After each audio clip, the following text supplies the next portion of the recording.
Hi, I'm DFL Chairman Ken Martin, and this is the Chair's Corner. Joining me today is Doug Peterson, the president of the Minnesota Farmers Union. A former state representative, Doug was in the Minnesota House of Representatives for 12 years representing citizens in the western part of the state. He has served as a Farmers Union president since 2002. The Farmers Union advocates on behalf of farmers at the local, state, and federal levels on issues including farm programs, trade, transportation, taxes, health care, and the environment.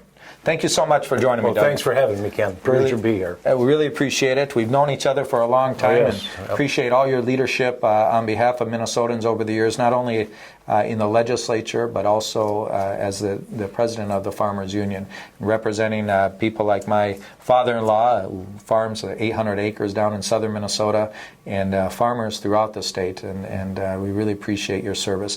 You know, when people hear Farmers Union, they might think that the organization only focuses on farmers, but you do so much more than just that. Tell me about how Farmers Union works to support people living in greater Minnesota and frankly throughout the state. Well, frankly, we represent rural farmers, family farmers, and I also say rural farm communities. And that means that you need a community of people that are dependent upon the economy of the farm. A farm dollar turns 7 times versus a business dollar turning twice. So the farm economy supports rural communities, and whether we're doing tax policies on education, we're doing conservation policies, those things become intertwined with our country cousins that live in the cities and the city of, the small towns of rural Minnesota. So we're pretty much hand in glove with those people as far as tax policy, education policy. Specifically, when you start talking about taxes in schools and school districts, Farmers Union has always been there to look at the best use of tax dollars, representing not only what happens with farm and property taxes there, and also for the city people. But the issue ends up being that farmers have a land base, and they're taxed on the value of their land and what that brings to them. And if you look at your tax statement, that anybody in the state of Minnesota knows, it's all property taxes go to all of the county functions and the township functions, and that's why we take such an aggressive role on tax policy. And frankly, Ken, we did a pretty good job in this last legislative session paying back the school tax, borrowing from them. That's been a practice in the past, shifts in government. But that under Dayton and the House of Representatives, that got taken care of this year. And I thought it was a very progressive, and it's not like Congress. This is a do-something House of Representatives and a governor that actually got things done this year. And it isn't going out in the countryside and talking about promises. It's actually fulfilling promises, making sure that if you want tax relief, you look to the Democrats in the House of Representatives. Yeah. What do you think? You alluded to some of the impacts of the investments in agricultural and rural communities. But what do you think some of those impacts are that Governor Mark Dayton and legislators made during the last legislative session? Well, commitment to Agri-Fund, which is some beginning farmer stuff and some development for rural businesses and that, but also commitment again to a renewable biofuels. We have ethanol in the state of Minnesota, and then we also have biodiesel. This last legislative session, I testified in front of the Senate committee when there was attack on the biodiesel. And to tell you the truth, we came through with a fairly decent biodiesel legislation that was some years ago. Actually, I was co-author of that a number of years ago, and that's in place now. So it's an economy of renewables, and it's an economy of that farmers are supporting local communities. Now, this year, 2014, marks the International Year of the Family Farmer. I've had a lot of conversations with my father-in-law. As I mentioned, the O'Rourkes have been farming over 130 years now down in southern Minnesota, 800 acres, corn and beans, beef cattle. We often think about, what's going to happen the next 100 years. And it seems like in Minnesota, we've seen more and more corporate farms, less and less families going into the family business, so to speak. We're seeing family farms sort of disappear. What do you think Minnesota's family farms are going to look like here in the coming 100 years, and what can we do as individuals, and frankly, what can the legislature do to help support family farmers? Minnesota is unique because Minnesota has an anti-corporate farm law which doesn't allow large corporations to come in and buy farmland and then use that farmland for their own profit and purpose. South Dakota lost theirs, North Dakota doesn't have one, Nebraska and Iowa, Wisconsin have all lost their anti-corporate farm law. So the message to the legislature is preserve the anti-corporate farm law, and that is set up for family farmers. Now there's some issues with Subchapter S and how you allow people to organize, but in Minnesota, corporations cannot farm, and that policy of Minnesota Farmers Union, and when I was in the legislature, we had some pretty good debates and were successful to make sure that the family farmers were the backbone when you start looking at how corporate structures come in, and frankly they kind of take the cream of the crop, and what's left is the family farmers are kind of grumbling around trying to get and survive after the corporations take everything. And frankly, that isn't the way we are in Minnesota. We don't run Minnesota that way, and that's why it was so good to be in the legislature and be head of a farm organization that values family farmers. When you were in the legislature, one of the things you put forward and helped create was the Rural Caucus. Oh yeah, the Right to Be Rural Caucus. Yeah. And I don't think it exists anymore. It might be in name only, but I think one of I know it was very vibrant and active when you were there. And it's the idea that regardless of whether you're a Democrat, a DFLer, or a Republican, if you're from Greater Minnesota, there's probably more that unites you than divides you. And how do we come together in the legislature to actually advocate for parts of Greater Minnesota and making sure that there's equitable funding, not just towards farmers, but rural communities as it relates to transportation and schools and property taxes, etc. There's a lot of inequity, and how do we address those moving forward? I think the Rural Caucus did a good job there. What's your sense, again, looking at there's been a lot of success, obviously, but what are some of the challenges as we move forward in terms of Greater Minnesota in the next couple of legislative sessions that not only DFLers but Republicans should look at? Well, I think the biggest one ends up being fair tax policy, maintaining absolute transportation funding so that it's equitable. There's a formula in transportation funding which provides funding for Minnesota roads. And the worst thing that Minnesota could do would be to change that funding formula and funnel the money into the greater metropolitan area. That's not where we live. That's not where we work.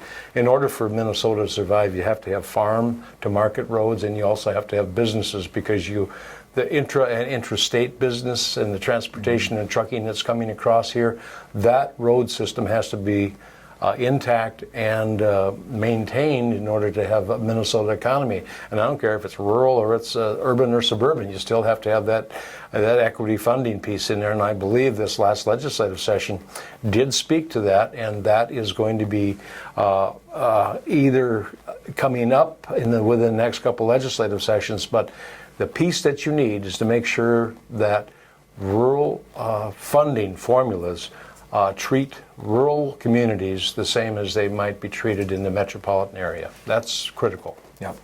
Now, sort of a question out of left field, but the DFL obviously stands for the Democratic Farmer Labor Party, and the F in the DFL still matters to me, and I know it matters to you. There's some Republicans who like to say that there's very few farmers left who vote DFL. We know that's not the case, but if you're talking to people in Greater Minnesota, what would you tell them the DFL stands for, and why should they vote for the DFL? Well, you got to have progressiveness if you're going to survive as a state in this day's economy.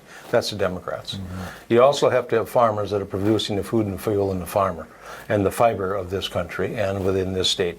We are 20% of the jobs and 20% of the economy, and actually more than 20% of the economy. Just the ethanol industry alone turns out to be a $9 billion industry that was invested and frankly started with less than $500 million of state money. That's huge. That's a huge economic trend. I think people fully understand that in rural areas you still have to have individual rights and freedoms to do what you want to do, but you have to be protected when it comes to the red tape and the government kind of stuff. As a former legislator, one of the things I always did when I was in office, I made sure that the citizens of my district were taken care of. I cut the red tape, I made the phone calls, and I made sure that they were represented.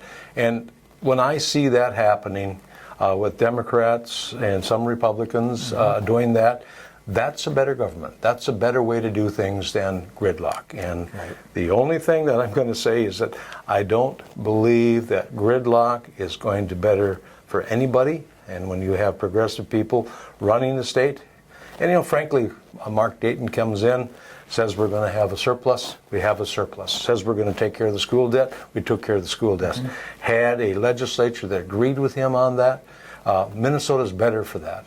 We, in the past, if you can remember, and I'm sure a lot of people can, it's either $1 billion worth of fees or $1 billion worth of taxes. That was plenty. And under Arne Carlson, he cut school education. And guess who rebated it back? So we took the $800 million. Now, a little bit of a history lesson here, because he took the $800 million that was cut by Arne Carlson, and Ventura came to office, and we got the Jesse checks. Six-pack and a good night out on Saturday night. Didn't do anything for our schools, and we've been borrowing and spending their future since since Carlson and Ventura. And plenty. And when we finally get a governor in the governor's office, we changed the whole dynamics. We now have surpluses, and we now have on the way to paying off our schools and improving our education system.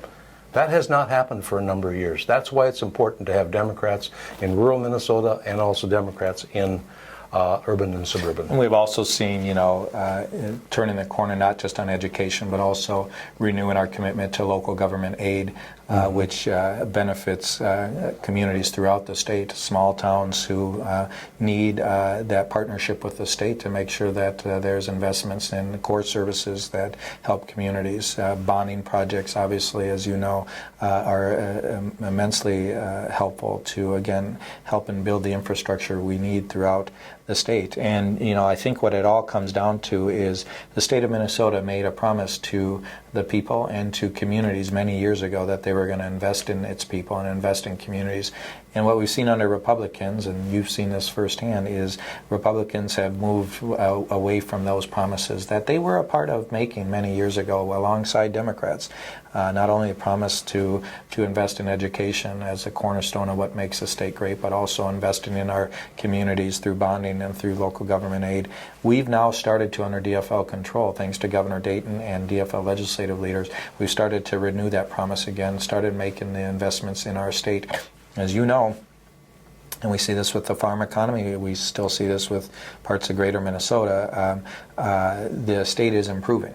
But there's still places that are being left behind, and there's still people that are being left behind, and it's our responsibility as a DFL to make sure that a rising tide lifts all boats, not just a few. So I know you've shared that in your role as a public servant all these years, not just in the legislature, but also with Farmers Union.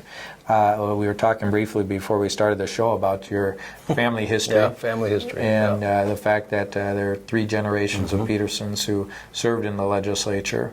When you think about the future of the states, and I'm sure down the road when you have some grandkids, thinking about what that looks like. What are your hopes for Minnesota over the next 10, 15, 20 years?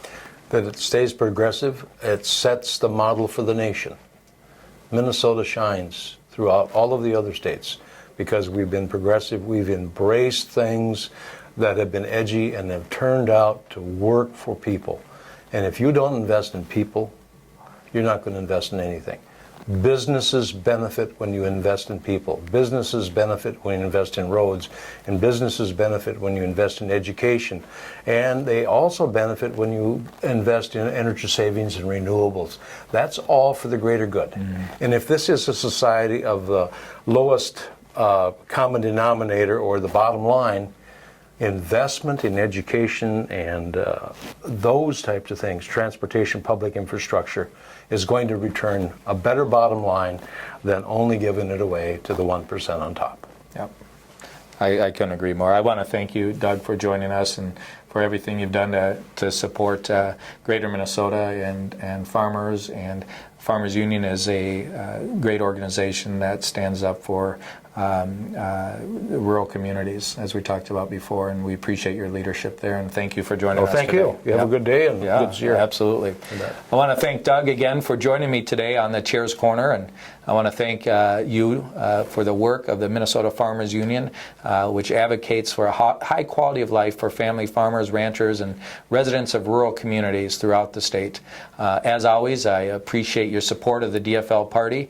We look forward to working with you in the coming months. If you want to volunteer or get active, please visit www.dfl.org. We really appreciate your support. And again, thank you to all of our DFL leaders like Doug Peterson and many others for helping to build a better Minnesota.